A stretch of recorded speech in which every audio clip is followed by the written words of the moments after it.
Hello everyone, assalamu alaikum. Welcome to my another video. In this video I am going to discuss about ভাষা। বাংলা ব্যাকরণে ভাষা থেকে প্রত্যেকবারই BCS সহ বিভিন্ন সরকারি পরীক্ষায় প্রশ্ন এসে থাকে এবং প্রাইমারি সহকারী শিক্ষক নিয়োগ পরীক্ষায়ও এখান থেকে প্রশ্ন আসার সম্ভাবনা আছে। তাই আমরা ভাষা নিয়ে আমাদের এই পর্বটি সাজিয়েছি। চলুন শুরু করা যাক। ভাষা হচ্ছে মনের ভাব প্রকাশের মাধ্যম। বাংলা ভাষায় প্রধানত দুটি রূপ রয়েছে, একটি হচ্ছে সাধু ভাষা এবং আরেকটি হচ্ছে চলিত ভাষা। সাধু ও চলিত ভাষার মধ্যে পার্থক্য সর্বনাম ও ক্রিয়াপদের ব্যবহারে।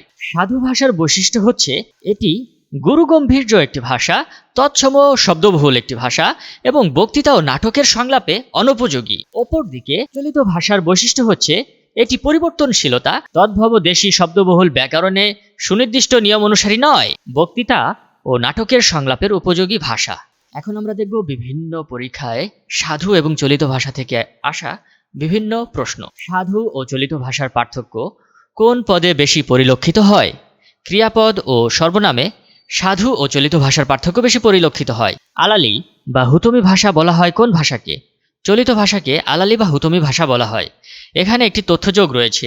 প্যারীচাঁদ মিত্র আলালের ঘরের দুলাল উপন্যাসে যে ভাষা ব্যবহার করেছে তা আলালি ভাষা নামে পরিচিত এবং কালী প্রসন্ন সিংহ অনুসৃত ভাষারীতিকে হুতমি ভাষা বলা হয়। কোন ভাষায় সাহিত্যের গাম্ভীর্য ও আভিজাত্য প্রকাশ পায়? সাধু ভাষায়।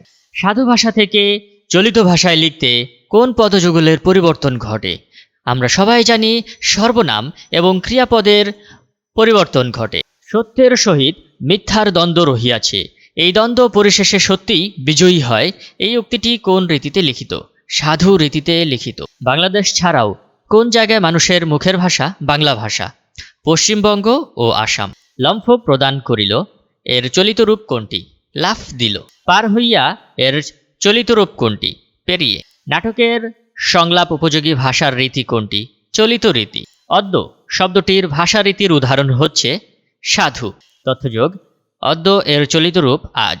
বাংলা ভাষারীতি কয় রূপ? দুইটি। তথ্যযোগ: বাংলা ভাষার প্রধান বা মৌলিক রূপ কয়টি? এটি যদি প্রশ্ন করে তাহলে অবশ্যই উত্তর হবে দুইটি। একটি হলো সাধুরীতি এবং অপরটি হচ্ছে কথ্য বা চলিত রীতি। চলিত রীতি সবসময় আমরা কথাবার্তায় ব্যবহার করে থাকি আর সাধুরীতি আমরা লেখার সময় ব্যবহার করে থাকি। Thanks for watching. If you like the video, please do subscribe for our upcoming educational lecture. See you in my next video. Till then, take care. Peace out. সৃষ্টি করেছ সুন্দর পৃথিবী, মানুষ পশু পাখি সাগর নদী। As I look to nature's beauty, dazzled am I, knowing everything calls on you, the Lord Most High. الله الذي يهدينا جميعا. الله